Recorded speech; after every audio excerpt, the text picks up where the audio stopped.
Shalom Bapak Ibu, selamat pagi. Shalom. Mari kita mulai ibadah kita pagi hari ini. Kita satukan hati kita di dalam doa. Bapa, di dalam nama Tuhan Yesus, kami bersyukur buat pagi hari ini. Kami bersyukur buat setiap kesempatan yang Tuhan berikan kepada kami. Kembali kami datang kepada-Mu, layakan kami dan sucikan kami, supaya kami boleh mendapatkan perkenanan daripada-Mu. Berikan kami hati seperti hati-Mu. Terima kasih Bapa, terima kasih. Kami akan mulai ibadah kami pagi hari ini hanya dalam satu nama yang berkuasa, di dalam nama Tuhan Yesus Kristus. Kami berdoa dan mengucap syukur. Haleluya, amin. Amin. Bapak Ibu, pagi hari ini mari kita membawa hati kita kembali kepada Tuhan. Kita mau tinggikan Dia dan agungkan Dia, sebab Dia layak menerima setiap pujian kita. Mari kita bawa hati kita, penyembahan kita pagi hari ini kepada Tuhan.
Mari Bapak Ibu saat ini kita datang kepada Tuhan. Kita mau percaya bahwa kita memiliki Tuhan yang ajaib, Tuhan yang besar, Tuhan yang tidak dibatasi oleh kuasa apapun. Dia sanggup menolong saya dan Bapak Ibu. Mari pagi hari ini berseru kepadanya, tinggikan Dia dan agungkan Dia.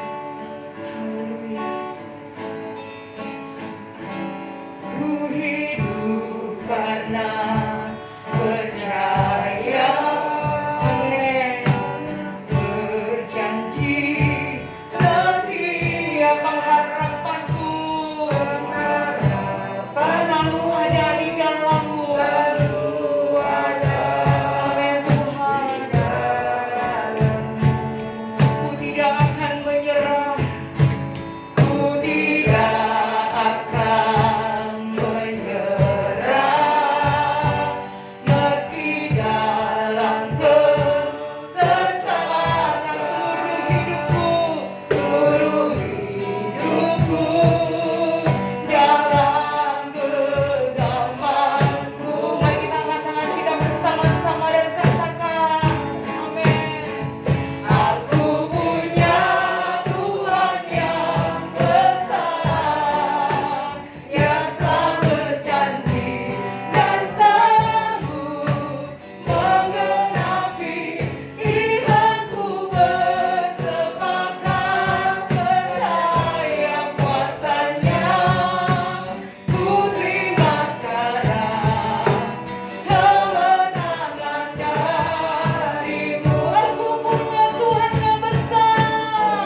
percaya Tuhan, hanya kami perlu percaya kepada Engkau, maka Engkau akan bertindak atas setiap kehidupan kami. Amin. Dan Engkau akan mengambil alih dan tanggung jawab atas setiap kehidupan kami. Terima kasih Bapa. Dalam nama Tuhan Yesus, haleluya. Amin. Apa kabar pagi hari ini Bapak Ibu? Saya diberkati. Kamu diberkati. Kita semua diberkati. Apa kabar pagi hari ini Bapak Ibu? Saya diberkati, kamu diberkati, kita semua diberkati. Mari kita berglori bagi Allah kita, amin. Sungai sukacita Tuhan memenuhi kehidupan kita. Haleluya. Amin.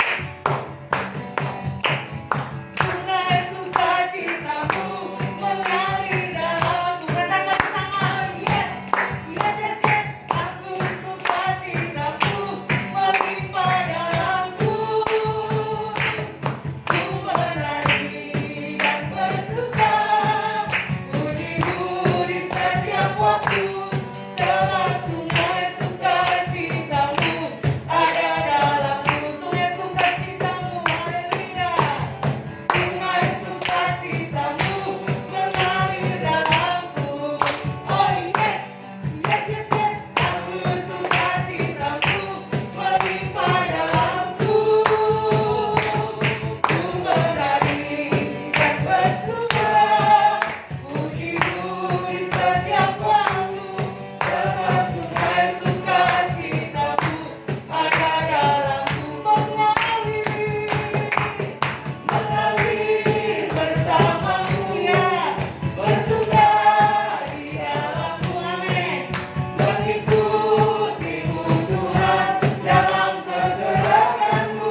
Hari ini kita memperingati kembali kematian Tuhan Yesus. Dia yang sudah mati dan mengorbankan hidupnya bagi saya dan Bapak Ibu.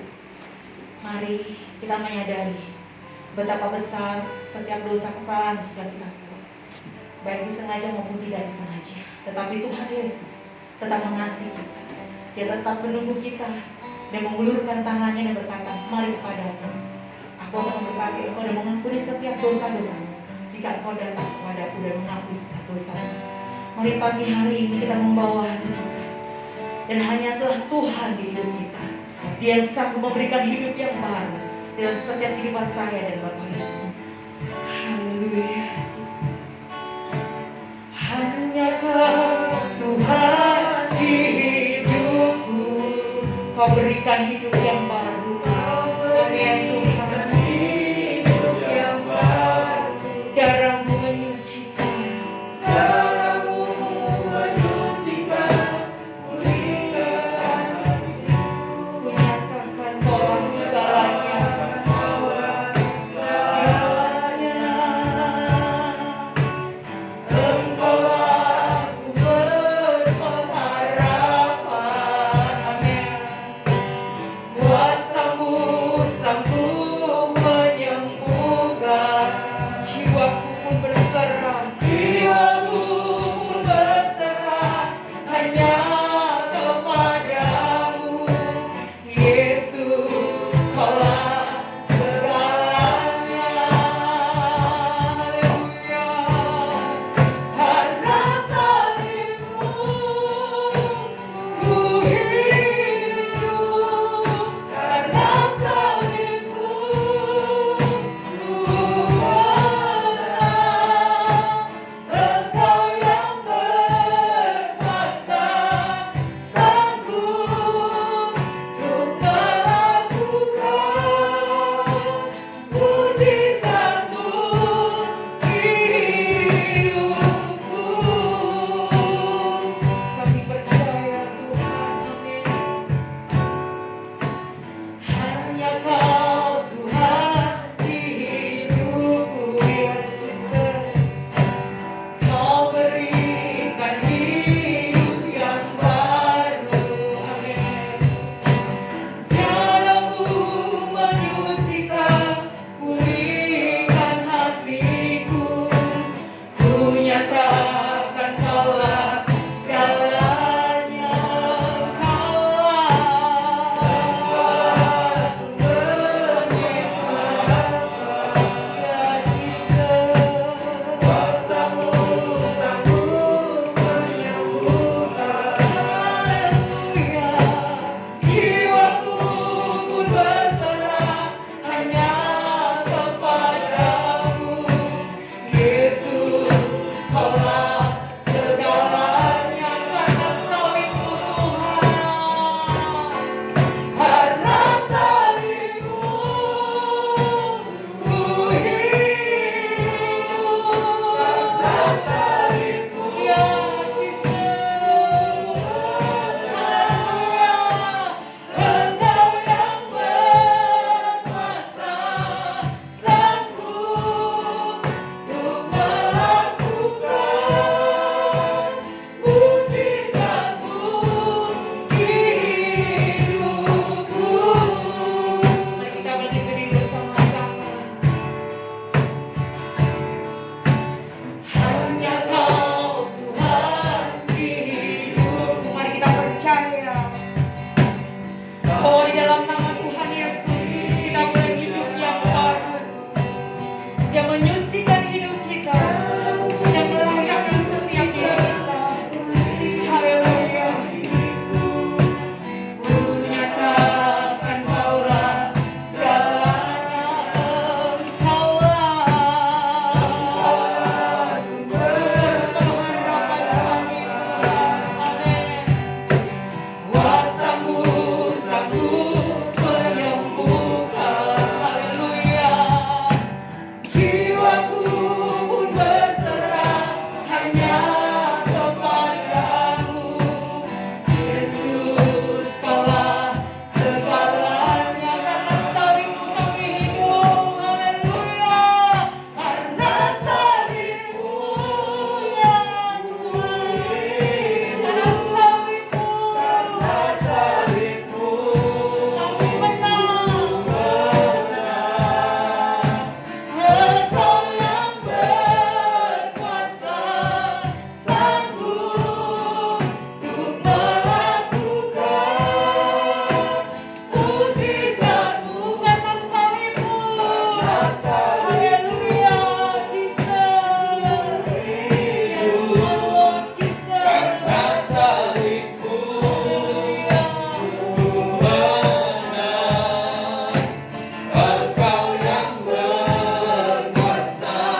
Sungguh pujian ini adalah suatu kenyataan yang kami akui.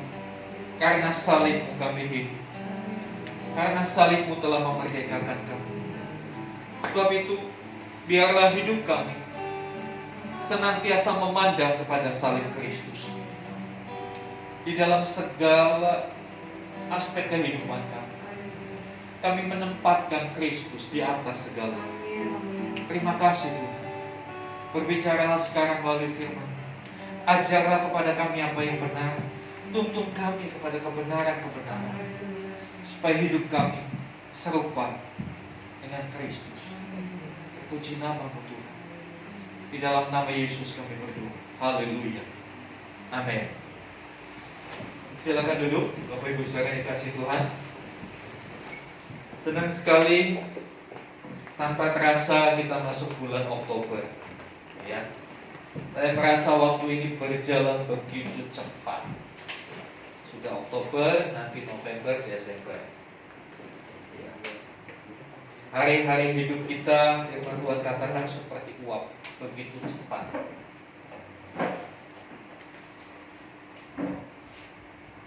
Hari ini kita akan sama-sama belajar. Apa sih sebetulnya yang kita kehendaki dalam hidup kita? Ya. Mau apa dengan hidup kita? Apakah hidup akan seperti ini saja? Mengikuti perputaran waktu? Pagi, siang, sore, malam, ketemu pagi lagi. Itu kan sebuah siklus. Apakah hidup kita hanya seperti itu? Apa sebetulnya yang kita kehendaki? Saudara yang dikasih Tuhan, kita mau belajar dari satu tokoh, satu pribadi yang luar biasa. Ya. Mari kita membuka di dalam Filipi pasal yang ketiga, ayat yang ke-10 dan 11. Filipi 3 ayat 10 dan 11. Saya beri judul firman Tuhan pagi hari ini, apa yang kamu kehendaki? Filipi 3 ayat 10 dan 11, saya bacakan demikian firman Tuhan. Yang kukehendaki ialah mengenal Dia dan kuasa kebangkitannya dan persekutuan dalam penderitaannya, di mana aku menjadi serupa dengan Dia dalam kematiannya, supaya aku akhirnya beroleh kebangkitan dari antara orang mati. Saudara yang dikasih Tuhan, perkataan ini adalah perkataan dari seorang yang sudah benar-benar mengalami hidup yang diubahkan Tuhan. Rasul Paulus. Kita tahu Paulus sebelum berjumpa dengan Tuhan namanya Saulus. Ya. Dia adalah seorang penganiaya jemaat. Boleh dikatakan dia orang penentang kekristenan, atau boleh dikatakan dia antikristus. Coba kita lihat sejenak bagaimana atau siapa Rasul Paulus di dalam Kisah Para Rasul pasal yang ke-9. Kisah Rasul pasal yang ke-9.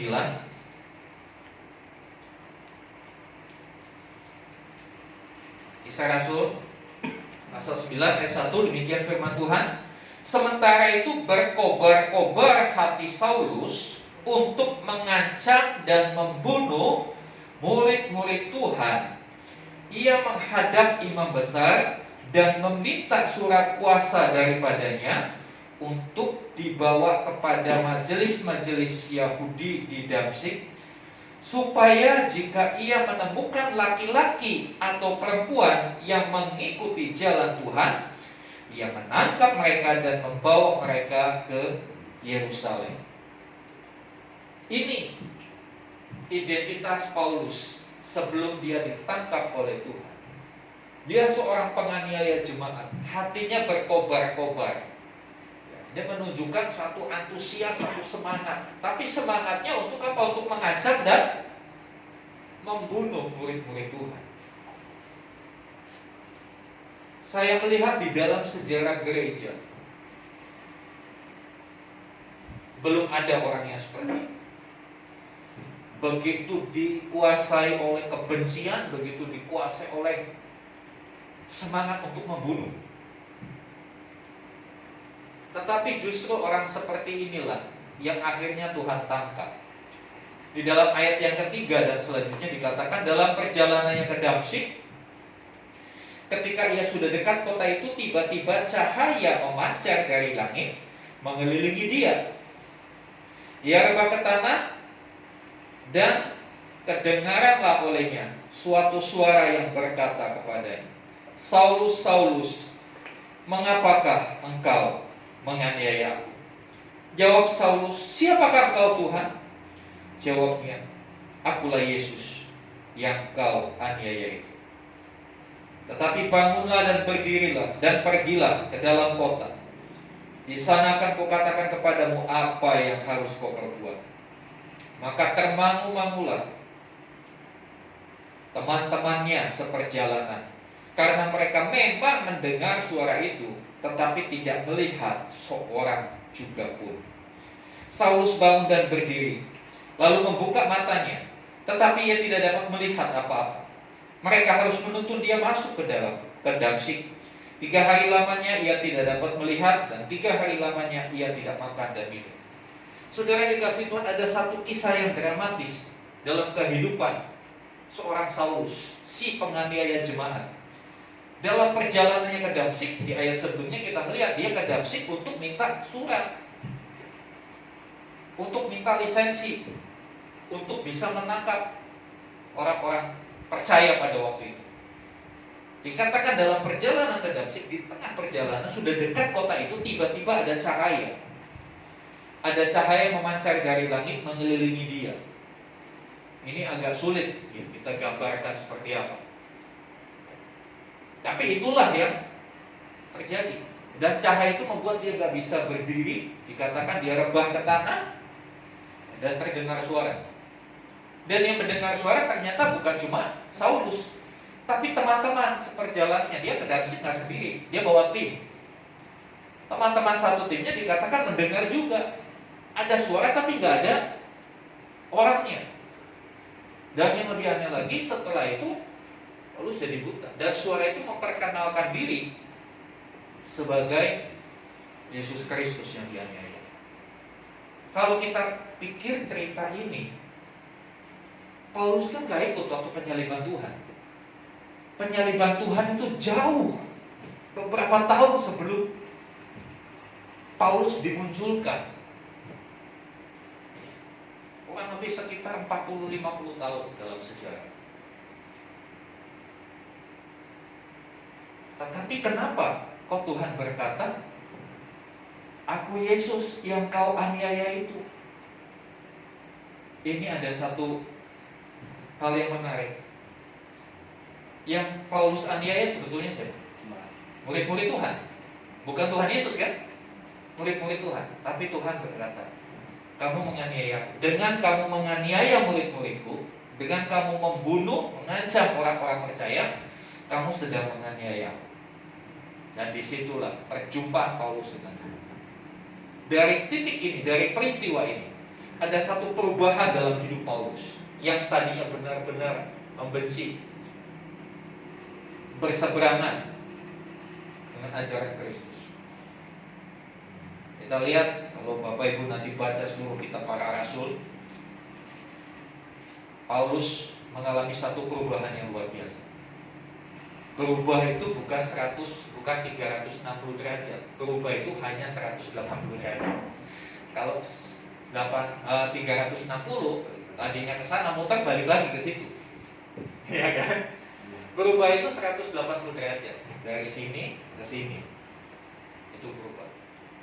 Dari penganiaya jemaat, sekarang dia justru memberitakan Injil Kristus. Dari pengalaman perjumpaan Paulus dengan Tuhan, itulah yang mengubah tujuan hidupnya. Itulah yang mengubah apa yang dituju dari hidupnya. Sebab itu Filipi tadi katakan, di dalam Filipi 3 ayat 10, Paulus berkata, yang kukehendaki ialah mengenal Dia. Hari ini kalau orang bertanya, dalam hidupmu apa yang kamu kehendaki? Wah, jawabannya beragam, ya kan? Jawabannya beragam. Tapi sebagian besar orang akan berkata, saya ingin sukses. Betul? Saya ingin sukses, saya ingin bahagia, saya ingin berhasil, saya ingin terhormat. Pokoknya semua yang baik-baik, semua yang nyaman-nyaman, semua yang enak-enak. Saya katakan itu tidak salah. Tapi kita mau belajar dari Paulus. Ketika dia berjumpa dengan Tuhan, hidupnya diubah. Dan perubahan itu dimulai dari cara dia melihat hidupnya. Cara dia melihat hidupnya. Dia menyadari benar bahwa Kristus itu berarti bagi hidupnya. Istilahnya, kalau bahasa zaman sekarang, dia bucin. Bucin sama Tuhan Yesus Paulus. Karena apa? Dia punya pengalaman. Paulus menulis surat Filipi itu beberapa belas tahun setelah pengalaman pertobatannya di Damsyik. Dan pengalaman yang belasan tahun itu begitu berkesan, begitu mengubah hidupnya, mengubah tujuan hidupnya. Sampai ketika dia tulis surat kepada jemaat di Filipi, dia nasihati, apa sih yang saya kehendaki? Yang saya kehendaki itu mengenal Dia, ya, dan kuasa kebangkitannya, dan persekutuan dalam penderitaannya. Kita akan lihat apa sebetulnya mengenal Tuhan. Kenapa Paulus ingin mengenal Kristus? Saudara, kita harus mengerti, mengenal itu tingkatannya lebih daripada sekedar tahu. Sebagai contoh, Bapak Ibu kenal Presiden Jokowi? Kenal? Yakin kenal? Yakin kenal? Kenal atau hanya tahu? Ya tahu. Kalau kenal, mungkin yang lebih kenal Presiden Jokowi ya Ibu Iriana. Betul gak? Istrinya lebih mengenal dia. Nah, ini yang dimaksudkan Paulus. Dia pingin bukan hanya sekedar tahu Yesus Juru Selamat. Ingat, Paulus gak pernah hidup sama-sama Tuhan Yesus. Zamannya berbeda. Dia tahu Tuhan Yesus dari pengalamannya, kemudian dari tulisan-tulisan pada waktu itu tentang Yesus. Cerita-cerita tentang Yesus yang beredar di kalangan mereka, di kalangan orang Kristen. Dia juga diajar oleh rasul-rasul yang pertama kali. Nah, setelah pertobatannya dia dimentor oleh Petrus. Dia dimentor. Nah, itu yang membuat Paulus punya satu kerinduan untuk mengenal lebih lagi. Yang dimaksud, yang menghendaki ialah mengenal Dia, itu bukan hanya sekedar kenal. Mengenal di sini memiliki satu arti mengetahui, memahami, sampai pada tingkat punya hubungan khusus. Itu mengenal. Kita mungkin tahu, oh itu Presiden Jokowi. Coba gambarkan Presiden Jokowi, oh orangnya sederhana, kurus, begini. Itu hanya gambaran sepintas. Apakah kita punya hubungan dengan beliau? Enggak. Dan semua orang, kalau Presiden Jokowi datang ke satu tempat, berlomba untuk minta foto. Apakah hanya dengan foto sama Presiden Jokowi kita sudah bisa dikatakan kita mengenal? Belum. Demikian juga di dalam hubungan kita dengan Kristus. Enggak jadi jaminan kita sudah ke gereja, kita sudah tiap bulan ikut perjamuan kudus, kita sudah mengenal Yesus. Tidak jadi jaminan. Enggak jadi jaminan juga kalau Alkitab kalau handphone kita ada Alkitabnya, kita mengenal Kristus. Tidak jadi jaminan juga kalau kita pakai kalung salib, kita mengenal Kristus. Itu hanya simbol-simbol agamawi. Yang maaf, simbol-simbol agamawi itu saya boleh katakan tidak ada kuasanya. Saudara gak bisa usir setan kayak film-film Dracula bawa salib, ya kan? Film-film kita pemikiran kita kan sudah disetel, dikonsep oleh film-film. Yang menggambarkan kalau ada Dracula pakai salib lalu lari setannya gitu. Enggak. Itu hanya simbol-simbol. Simbol salib ini hanya penanda bahwa komunitas ini namanya gereja. Simbol salib ini nggak ada bedanya dengan tulisan Allah di masjid. Nggak ada bedanya. Not powerful, nggak ada kekuasaannya. Justru pengenalan itu yang harus kita kejar seperti Paulus. Bukan cuma tahu, tapi benar-benar sampai pada satu titik saya punya hubungan dengan Kristus. Saya bisa berkomunikasi. Bukan cuma bisa, tapi terbiasa. Terbiasa berkomunikasi dengan Kristus. Sudahkah itu kita miliki? Sudahkah hidup kita mengenal Kristus sampai pada tahap yang demikian? Sampai kita benar-benar terbiasa berhubungan dengan Dia. Saya mengenal Pak Agus. Ya, saya mengenal. Kita dekat, kita punya hubungan.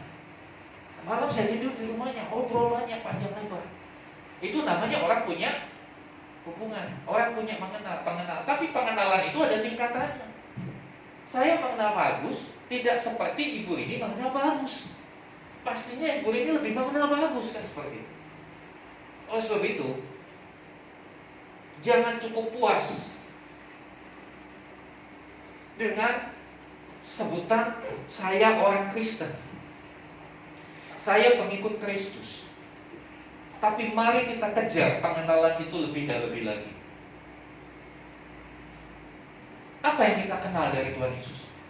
Apa yang harus kita kenali dari Tuhan Yesus? Ya semuanya. Karakternya, ajarannya, teladannya, nasihat-nasihatnya. Semuanya kita harus kenal. Nah ini tentunya bukan usaha sepintas, ya kan? Bukan usaha sepintas lalu. Tapi ini usaha yang terus-menerus. Sama seperti bagaimana ibu ini mengenal Pak Agus. Dalam perjalanan mereka berumah tangga 26 atau 27 28 tahun 28 tahun bersama-sama terus. Ya pastinya sudah mengenal.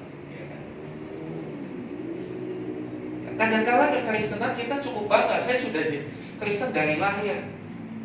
Bahkan dari dalam kandungan mama saya udah Kristen. Kok bisa? Nah, iya. Mama saya dibaptis waktu mengandung saya. Jadi kan saya ikutan dibaptis juga. Iya. Dibaptis bukan cuma dicelupin ke dalam air. Dibaptis itu dari sebuah pengakuan percaya bahwa Yesus itu Tuhan. Esensi dari baptisan itu seperti itu. Bukan cuma nyelup ke dalam airnya. Pengenalan akan Tuhan tidak diukur dari berapa lamanya kita sudah jadi orang Kristen. Tidak jadi ukuran berapa lama saya sudah melayani. Saya lebih mengenal Tuhan dari saudara-saudara ini. Tapi pengenalan itu ditunjukkan dari berapa banyak waktu kita bersama-sama dengan Dia. Dari hubungan yang dekat, hubungan yang akrab, hubungan yang intim. Semakin kita sering bersama-sama dengan seseorang, kita semakin kenal orangnya, betul? Ya kan? Kalau saya bersama-sama sama saudara Niki cuma kalau hari Minggu, ya saya kenalnya cuma segitu aja. Ya kan? Beda kalau misalnya saya bilang Niki, saya mau pindah, saya mau tidur di gereja seterusnya tiap hari. Oh saya kan kenal. Dari cara ngigaunya dia pun saya bisa tahu akhirnya. Kenapa? Berapa waktu yang kita sudah habiskan bersama-sama dengan orang ini? Di situ kita bisa dengar. Berapa waktu kita sudah habiskan bersama-sama dengan Tuhan Yesus? Itulah sebetulnya pengenalan kita sama Tuhan. Kalau kita mengenalnya hanya sekedar numpang lewat, kita nggak bisa punya satu hubungan yang spesial. Ini sebetulnya mau dikejar Rasul Paulus. Itu yang dikehendaki Rasul Paulus. Pertanyaannya, apakah kita memiliki kehendak yang sama? Apakah kita memiliki kerinduan yang sama untuk lebih mengenal Tuhan? Atau kita ya sudah, saya cukup jadi orang biasa. Semakin kita mengenal Tuhan, maka iman kita semakin kuat. Ada istilah tak kenal maka tak sayang. Kalau kita nggak kenal, gimana bisa sayang? Bagaimana kita bisa mengatakan saya mengasihi Tuhan kalau kita tidak mengenal Tuhan? Bagaimana kita bisa mengenal Tuhan kalau kita jarang bersekutu dengan Tuhan? Kan begitu Bapak Ibu. Semakin banyak kita habiskan waktu untuk bersekutu dengan Tuhan, kita semakin kenal Tuhan.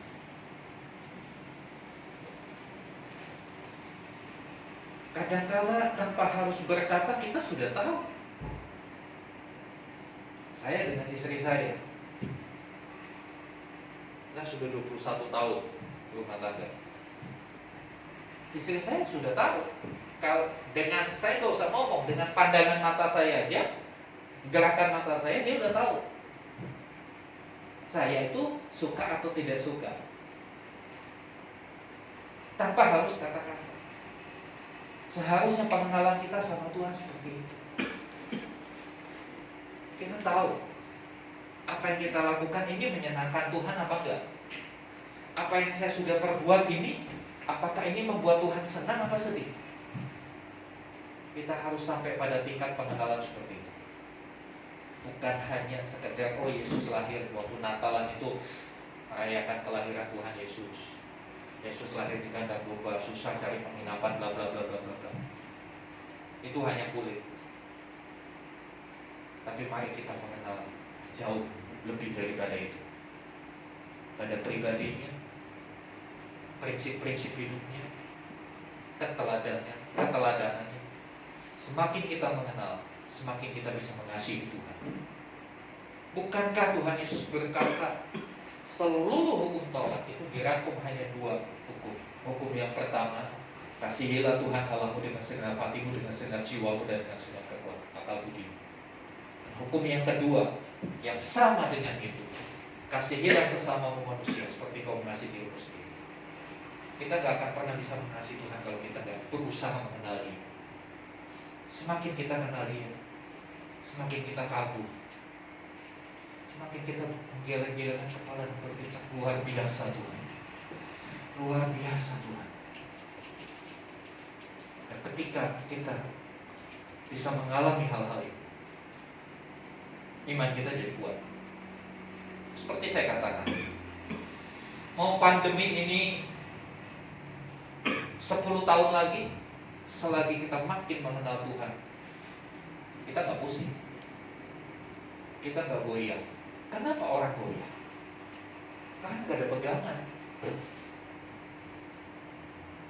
Kenapa orang jadi stres, frustasi? Dia gak tahu, gak ada tuntunan hidupnya. Sebab itu, hari ini sebelum kita masuk perjamuan kudus, kita punya satu kerinduan yang sama untuk mengenal Dia. Nah, dikatakan di apa yang Paulus sampaikan, yang kukehendaki ialah mengenal Dia dan kuasa kebangkitannya. Pengenalan akan pribadi Kristus selalu berhubungan dengan apa yang Dia sudah lakukan buat kita.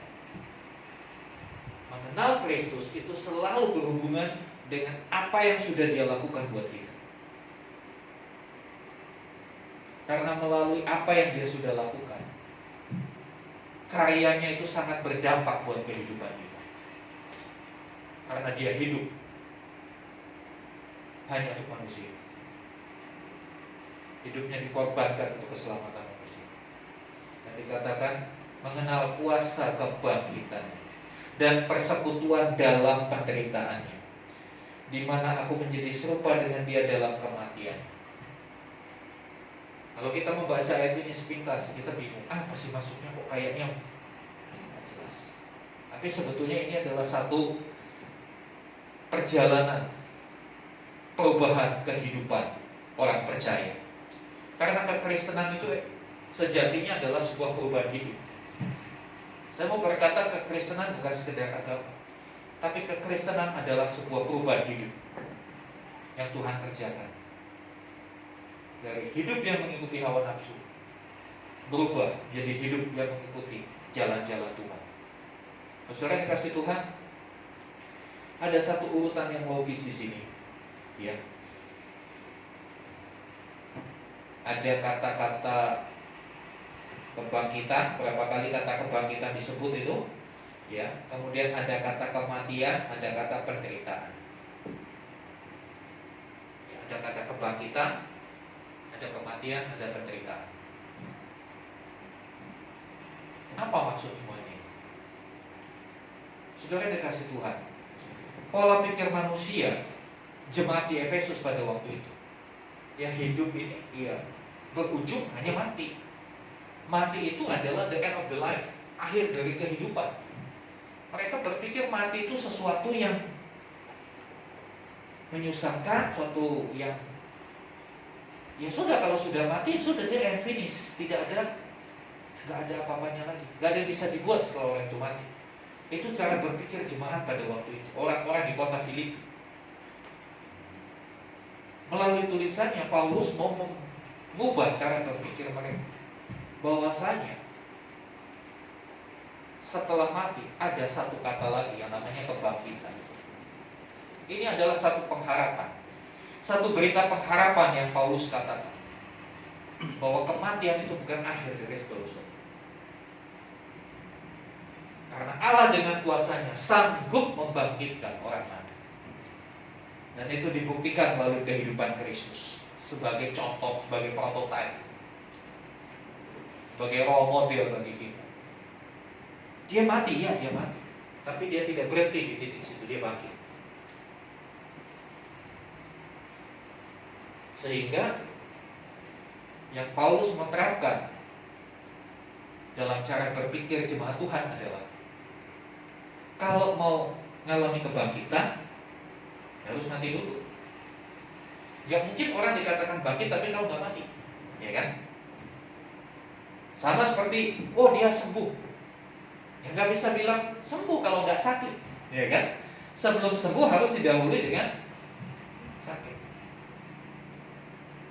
Ada satu konsep kematian yang berbeda yang disodorkan oleh Rasul Paulus. Kematian Kristus karena dosa-dosa manusia. Kematian orang percaya hendaknya serupa dengan itu. Kita harus mati atas segala dosa-dosa kita. Kalau Yesus mati dulu untuk dosa-dosa kita, sekarang pun kita harus mati untuk dosa-dosa kita. Mati itu sebetulnya artinya perpisahan. Kematian adalah perpisahan. Oh, bapak itu mati, ya perpisahan. Tubuhnya sama jiwanya berpisah, lepas. Dia dan keluarganya berpisah. Konsep kematian ini yang diajarin sama Paulus sama jemaat. Kalau kita mengenal Tuhan, kita tahu Tuhan itu pingin kita bersama-sama dengan Dia di dalam setiap perjalanan kehidupannya. Tuhan mau kita bangkit, tapi sebelum bangkit kita harus mati dulu. Mati, perpisahan. Perpisahan dari apa? Dari dosa. Perpisahan apa? Dari konsep-konsep dunia, cara-cara dunia yang bertentangan dengan firman Tuhan. Kita harus berpisah dengan itu. Dan untuk berpisah dengan itu, kita harus menderita. Untuk sesuatu yang enak, untuk sesuatu yang nyaman, kalau kita lepaskan, kita menderita. Makanya dikatakan di dalam ayat ini, ya, mengenal Dia, kuasa kebangkitannya dan persekutuan dalam penderitaannya. Dengan mengenal Dia, kita bisa tahu di dalam Dia ada kuasa kebangkitan yang bisa membangkitkan kita. Bukan hanya semangat, tapi kuasa kebangkitan ini bicara soal keseluruhan, termasuk kebangkitan fisik. Kebangkitan kalau boleh diartikan adalah sebuah pemulihan dari kondisi tidak berdaya menjadi kondisi yang punya kekuatan. Bagi contoh, kalau kita jatuh, itu kan gambaran tidak berdaya. Tapi ketika kita dibangkitkan, kita kembali punya kekuatan, punya kemampuan, punya daya. Nah, itu sebetulnya yang Paulus inginkan, agar kehidupan kita dari titik mengenal, kita melangkah dalam kehidupan yang mengalami kebangkitan. Kuasa kebangkitan, karena kebangkitan itu memiliki power, dan itu bisa terjadi. Kuasa kebangkitan itu bisa kita alami kalau kita mau mati. Mati atas dosa, mati atas setiap cara-cara berpikir yang salah, prinsip-prinsip dunia. Kita harus berpisah dari itu semua. Memang untuk berpisah dari hal-hal itu dikatakan di sini, dan persekutuan dalam penderitaan. Ya, kita akan menderita. Karena keinginan daging itu bertentangan dengan keinginan Tuhan. Ketika kita mengikuti keinginan Tuhan, dagingnya menderita, kita nggak suka. Ketika kita hari Minggu lebih memilih untuk datang ke rumah Tuhan beribadah, daging kita menderita. Mungkin beberapa orang berkata, aduh, hari Minggu waktunya istirahat lah, mau santai-santai di rumah, kok harus bangun pagi lagi ya, harus beribadah lagi. Itu dagingnya menderita. Tapi dikatakan Paulus berkata, aku mau bersekutu dalam penderitaannya. Kenapa? Kristus sudah kasih contoh, dia menderita. Dia menderita. Lahirnya aja seperti tidak diterima. Dia lahir gak ada tempat. Lahirnya bukan di tempat yang layak. Jadi hari pertama Yesus turun ke dunia, itu tidak dikondisikan kondisi yang enak. Dia lahir di kandang domba, satu tempat yang sungguh tidak layak. Tapi dia melakukan itu karena goalnya adalah kebangkitan. Dia harus lewati, dan biarlah ini juga menjadi sesuatu yang menguatkan kita. Ketika kita mulai menderita karena nama Tuhan, karena kita orang Kristen, ya, di tempat pekerjaan kita kurang disukai, kita dianggap Kristen. Kita bersyukur karena saat itu kita sedang bersekutu dengan penderitaan Tuhan. Dan penderitaan itu akan menghasilkan kematian, perpisahan dengan cara-cara dunia. Dan kematian itu yang akhirnya akan menghasilkan kebangkitan. Ayat 11 dikatakan, supaya aku akhirnya beroleh kebangkitan dari antara orang mati. Jadi dari pengenalan itu, Paulus tahu tujuan hidup akan mengalami kebangkitan. Mati bukan menjadi satu yang menakutkan buat Paulus. Sebab itu dia pernah berkata dalam ayat yang lain, karena bagiku hidup adalah Kristus dan mati adalah keuntungan. Mati kok keuntungan? Iya, karena dia punya konsep yang benar, bahwa hidup itu bukan hanya di dunia ini saja. Ada tahapan selanjutnya dari kehidupan ini, di dalam kekekalan. Dan itu sebetulnya yang menjadi penentu. Makanya dia bilang mati itu untung. Untungnya kenapa? Bersama-sama dengan Tuhan. Apakah kita tidak bahagia ketika kita tinggal bersama-sama dengan Tuhan Yesus? Ya. Waktu masih pacaran, kita pengennya selalu ketemu, ya kan? Selalu bersama-sama. Bukankah kita selalu menyanyi, aku mengasihi Engkau Yesus? Orang yang mengasihi selalu ingin bersama. Orang yang mencintai selalu ingin bersama. Kalau kita mengasihi, sudah sewajarnya kita untuk memiliki kerinduan untuk bersama-sama dengan Tuhan. Dan memang Tuhan merindukan itu. Tuhan berkata, aku pergi kepada Bapa, aku menyiapkan tempat, supaya kalau tempatnya udah jadi, kamu aku ambil, tinggal bersama-sama dengan aku. Supaya di mana aku berada, kamu berada. Ini so sweet banget. Tuhan itu so sweet banget, saudara. Dia berkata dalam Injil Yohanes, supaya di tempat aku berada, kamu pun berada. Luar biasa. Dia ingin sama-sama kita. Dia ingin tiap hari bersama-sama dengan kita. Cuma kadang-kala cintanya Tuhan bertepuk sebelah tangan. Tuhan mau bersama-sama dengan kita, tapi kita lebih senang di dunia, lebih senang bersama-sama dengan dunia. Dan biarlah ini menjadi satu perenungan buat kita. Apakah kita rindu bersama-sama dengan Tuhan? Atau kita masih rindu bersama-sama dengan dunia? Saya percaya kalau kita mengasihi Tuhan, kita rindu bersama-sama dengan Tuhan. Amin. Karena sesungguhnya Tuhan lebih rindu untuk bersama-sama dengan kita. Kitanya yang selalu kabur-kaburan. Kadang-kala kita terlalu disibukkan dengan urusan-urusan dunia. Kita selalu berkata nggak punya waktu buat Tuhan. Saya seringkali mengajak orang, ayo mengingatkan ya, ayo datang beribadah. Waduh Pak, saya kalau hari Minggu justru saya sibuk. Banyak kerjaan Pak hari Minggu.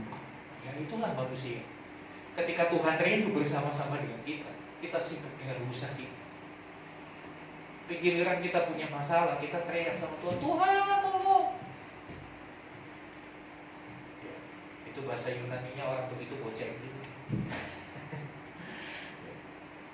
Seharusnya Tuhan bisa aja ketika kita berdoa, kita minta tolong, Tuhan bilang, sorry, aku lagi sibuk. Tapi Tuhan gak pernah bilang gitu. Faktanya sampai hari ini Tuhan masih menolong kita. Amin. Walaupun kadang-kala kita suka kabur-kaburan dari Tuhan. Tapi mari, mulai hari ini ketika kita masuk dalam perjamuan kudus, kita ingat betapa Dia sudah melakukan banyak hal. Pengorbanannya begitu besar buat kita. Mari kita berkata, Tuhan, aku mau mengenal Kamu. Karena salibmu itu membuat aku hidup. Amin. Mari kita datang pada Tuhan. Dan sama-sama kita bangkit berdiri. Kita mau siapkan hati untuk kita masuk dalam perjamuan kudus. Haleluya.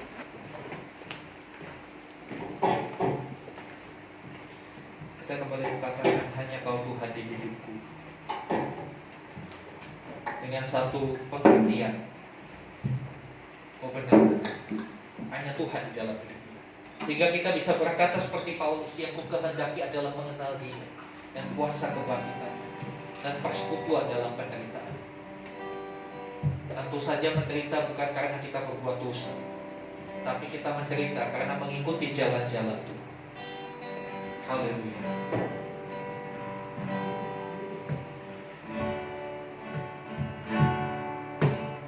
Hanya Kau Tuhan di hidupku.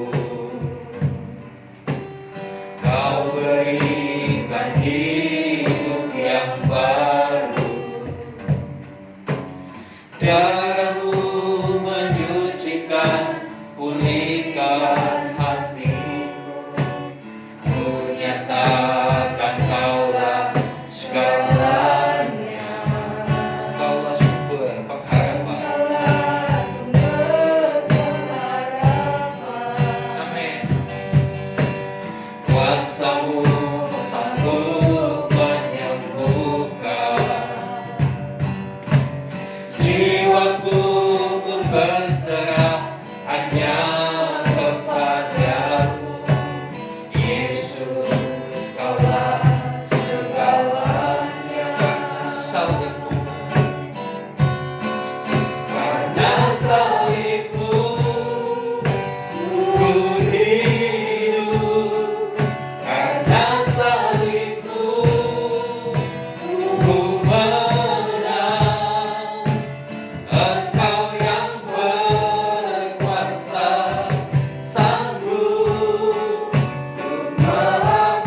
saudara, mari siapkan hati untuk masuk dalam perjamuan kudus. Tuhan Yesus sudah menyerahkan hidupnya bagi kita.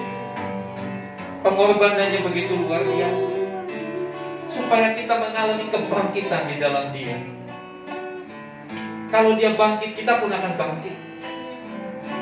Dan kehidupan itu bukan hanya sebatas di dunia. Ada kelanjutannya. Dan Tuhan sudah menyiapkan itu buat kita, supaya kita tidak mati untuk selama-lamanya, tapi kita mengalami kuasa kebangkitan dalam hidup kita. Ya, kuasa kebangkitan itu luas, meliputi semua aspek hidup kita. Bukan hanya kebangkitan rohani, tapi kebangkitan untuk segala sesuatu dalam hidup kita. Dia siapkan itu. Dia bagikan kuasa kebangkitan. Bangkit dari setiap kesalahan-kesalahan, dari setiap kegagalan-kegagalan kita. Kita akan melihat bagaimana Tuhan akan menyatakan kuasa kebangkitan. Kuasa kebangkitan itu akan memampukan kita ketika kita mengalami penderitaan sebagai pengikut Kristus. Menderita karena hidup benar, menderita karena mengikuti jalan-jalan Tuhan.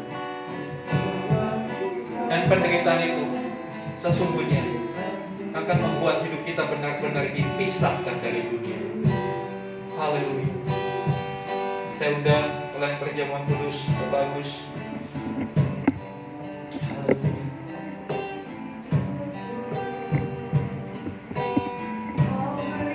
Mari saudara, sebelum kita masuk dalam perjamuan kudus, kita mau datang kepada Tuhan, kita mohon pengampunan. Kalau seringkali kita sering berlari ketika Tuhan memanggil kita, mungkin kita terlalu sibuk dengan urusan, dengan hobi-hobi kita. Kita menganggap Tuhan itu tidak penting. Lebih penting adalah urusan saya. Tuhan Yesus datang ke dunia hanya untuk satu tujuan, untuk menyelamatkan kita. Haleluya. Salibnya itu membuat kita hidup. Karena salibmu ku hidup, karena salibmu ku menang. Engkau yang berkuasa sanggup melakukan mujizatmu. Karena salibmu ku hidup, karena salibmu ku menang.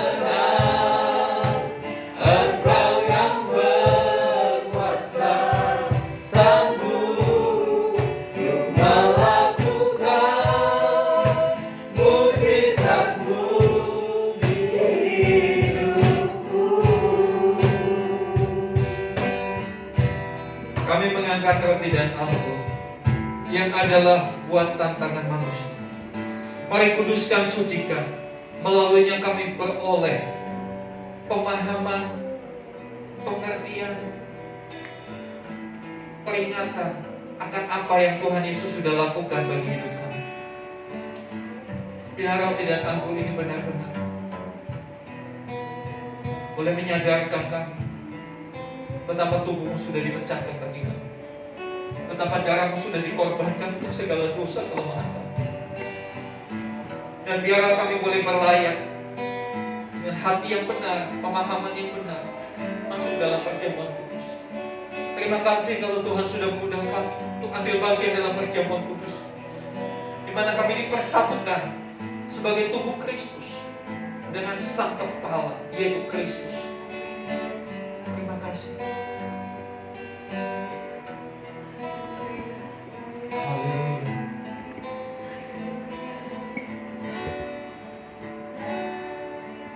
Hanya Kau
Silakan sebelum kita masuk dalam perjamuan kudus, baca ayat yang tertulis di situ.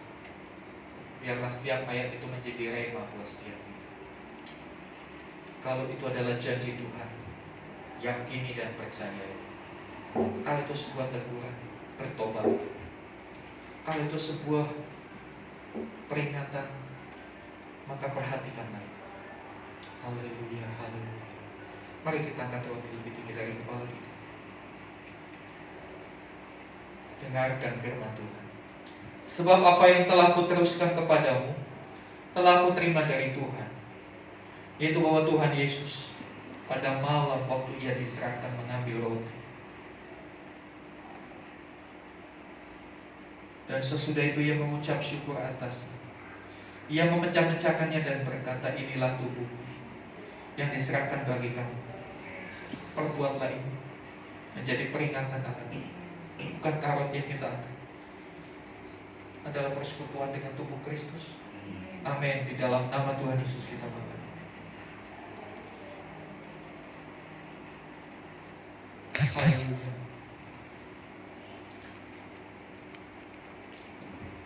Terima kasih Tuhan untuk tubuh yang sudah terpecah-pecah bagi kami, yang sudah dikorbankan untuk menebus dosa kami.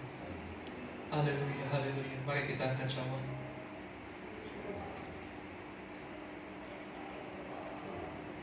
Haleluya, haleluya. Demikian juga Ia mengambil cawan sesudah makan, lalu berkata, cawan ini adalah perjanjian baru yang dimeteraikan oleh darah.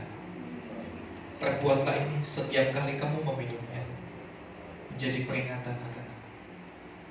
Bukankah cawan yang berisi anggur yang kita angkat adalah persekutuan dengan darah Kristus? Amin. Di dalam nama Tuhan Yesus, mari kita minum bersama.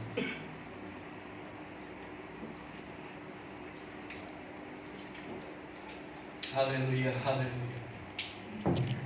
Karena salibmu ku hidup, karena salibmu ku menang. Engkau yang berkuasa, sanggup untuk melakukan mujizat-Mu di hidupku. Karena salibmu, karena salibmu ku hidup, karena salibmu ku menang. Engkau yang berkuasa, sanggup untuk melakukan mujizat-Mu di hidupku. Haleluya. Terima kasih Tuhan. Terima kasih. Haleluya.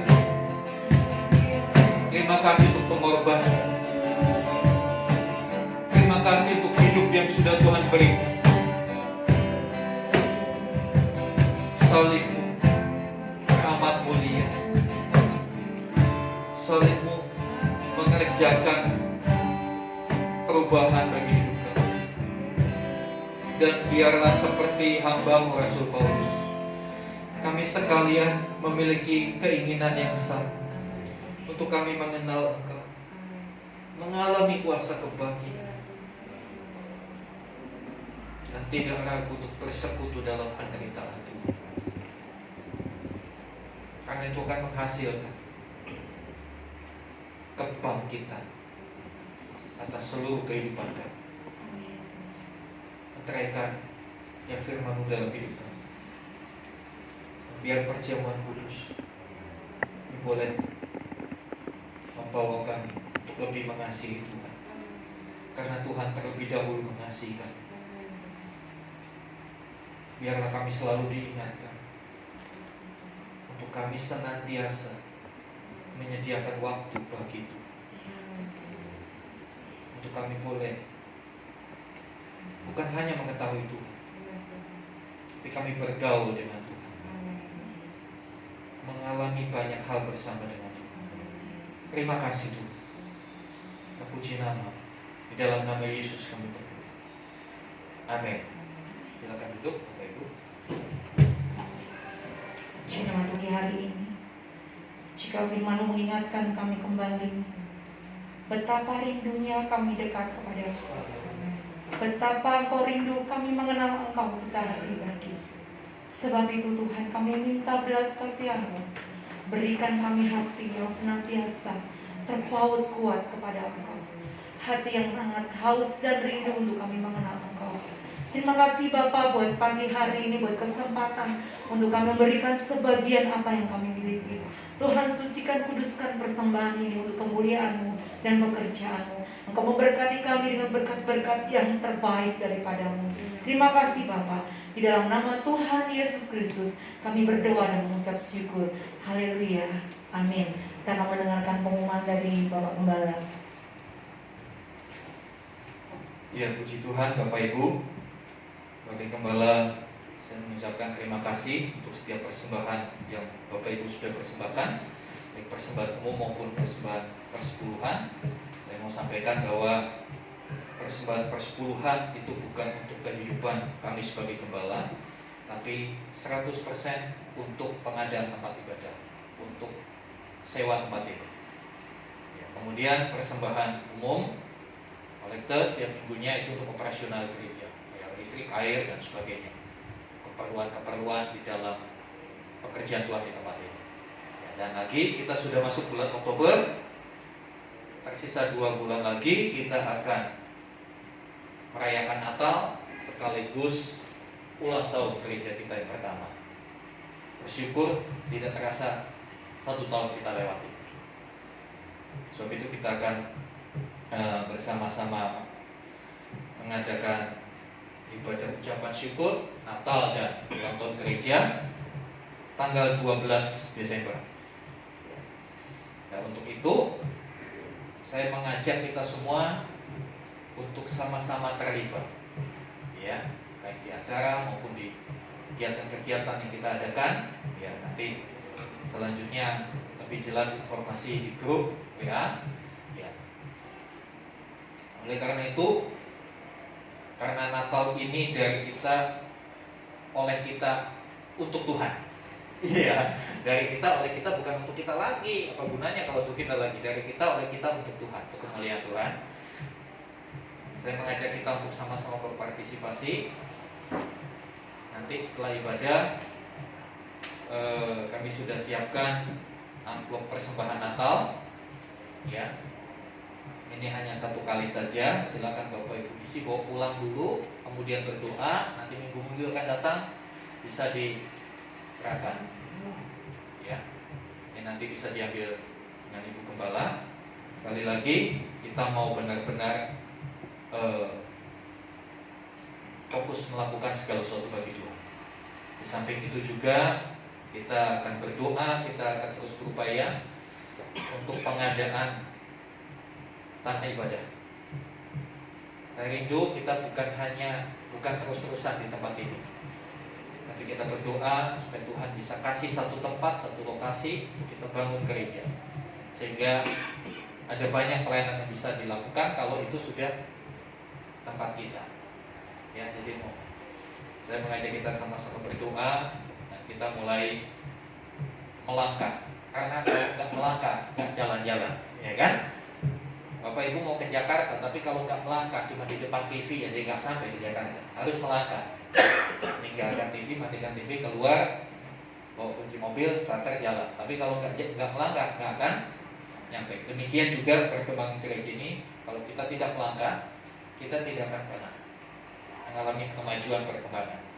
Saya mau berkata, kita tidak mau dibatasi oleh pandemi, karena Tuhan kita adalah Tuhan yang tidak terbatas. Amin.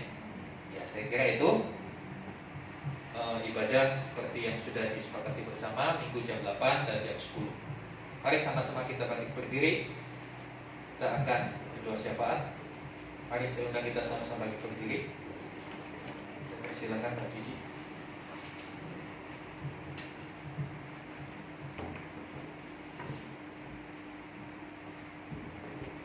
Bapa di surga, kami mengucap syukur buat pagi hari ini Tuhan, kami boleh menikmati hadirat Tuhan, kami boleh menikmati firman Tuhan, bahkan kami sudah menikmati perjamuan kudus ini Tuhan. Haleluya. Terima kasih Tuhan, Tuhan sudah mengampuni dosa kami. Tuhan, kami menaikkan doa-doa sahabat kami ke dalam kuasa-Mu. Tuhan, kami menyerahkan bangsa dan negara kami ke dalam tangan-Mu. Biarlah bangsa ini Tuhan, Kau selamatkan bangsa ini Tuhan, ada dalam tangan-Mu. Tuhan, Kau memberikan hikmat bagi para pemimpin kami, Bapak Presiden Jokowi, wakilnya, dan para menteri-menterinya. Tuhan, Kau berkati mereka.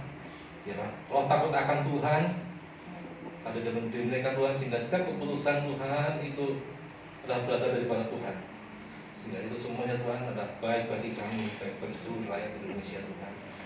Mengucap syukur buat keadaan COVID yang semakin menurun, dan mengucap syukur Tuhan dan untuk sekolah-sekolah yang sudah mulai adakan tatap muka. Tuhan, Kau berkati Tuhan. Biarlah tapi kami tetap harus tetap dalam prokes Tuhan, supaya tidak terjadi wabah lagi Tuhan. Kau tolong kami Tuhan. Terima kasih Tuhan, memberkati para siswa, guru-guru, berkati mereka Tuhan, semakin mereka tetap antusias dalam mengajar Tuhan, sehingga kami boleh semakin dicerdaskan. Terima kasih Yesus, kami serahkan dalam kuasa-Mu. Memberkati setiap tenaga kesehatan Tuhan, Kau berkati mereka Tuhan, mereka yang ada di garis depan Tuhan di dalam penanganan COVID ini Tuhan, Kau berkati. Mengucap syukur Tuhan buat setiap vaksin yang diadakan Tuhan. Biarlah Tuhan memberkati semakin cepat Tuhan program dilaksanakan Tuhan, semakin untuk seluruh rakyat boleh menikmati vaksin Tuhan, sehingga kami boleh kebal Tuhan, boleh kuat. Terima kasih Tuhan, kami rindu pemulihan ekonomi Tuhan, Kau sedang kerja bagi bangsa kami. Kau tolong kami Tuhan, terima kasih. Kami doa Tuhan buat gereja ini, kami mengucap syukur, memberkati Tuhan, Bapak Gembala, berkati dengan keluarganya Tuhan, anak-anaknya Tuhan, Kau berkati. Terima kasih Tuhan, dan program gereja Tuhan, kami rindu untuk memiliki tanah atau suatu tempat yang permanen Tuhan, untuk kami bisa beribadah, untuk kami bisa melakukan banyak hal Tuhan, untuk mengembangkan pelayanan tempat ini Tuhan. Tuhan, kami serahkan Tuhan juga untuk program kami menjelang untuk Natal dan ulang tahun gereja kami yang pertama. Tuhan, tolong kami. Tuhan, berkati. Tuhan, cukupkan setiap dana yang kami perlukan. Tuhan, tolong dan buka hati kita jemaat untuk terlibat, untuk antusias Tuhan acara ini Tuhan, sehingga kami boleh diberkati, kami boleh juga memuliakan Tuhan, nama-Mu dimuliakan Tuhan. Terima kasih Tuhan. Kami serahkan dalam kuasa-Mu, dan adakan kesatuan hati di antara kami Tuhan, pelayan-pelayan Tuhan, Kau berkati. Terima kasih Tuhan. Terima kasih, kami menyerahkan semua dalam tangan kuasa-Mu. Dalam nama Tuhan Yesus Kristus kami berdoa dan mengucap syukur. Haleluya. Mari Bapak Ibu Saudara, buka hatimu dan angkat tanganmu. Terimalah rahmat anugerah dari Allah Bapa di surga, kasih sayang Tuhan Yesus Kristus, persekutuan pengurapan Roh Kudus melimpah atas kehidupan siap ini. Terimalah berkat-berkat jasmani, terlebih lagi berkat rohani, dan jadilah berkat dimanapun Tuhan menempatkan kita. Karena itu, pergilah, jadikanlah semua bangsa murid. Baptislah mereka dalam nama Bapa dan Anak dan Roh Kudus, dan ajarlah mereka melakukan segala sesuatu yang telah kuperintahkan kepada. Dan ketahuilah, aku menyertai senantiasa sampai kepada akhir zaman. Pada saatnya Tuhan Yesus akan datang kali yang kedua, menjemput kita semua, membawa kita masuk dalam kebahagiaan kekal. Supaya di mana Tuhan Yesus berada, di situ pun kita berada. Terima kasih. Di dalam nama Tuhan Yesus kami berdoa. Haleluya. Amin.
Ibu, Tuhan Yesus memberkati.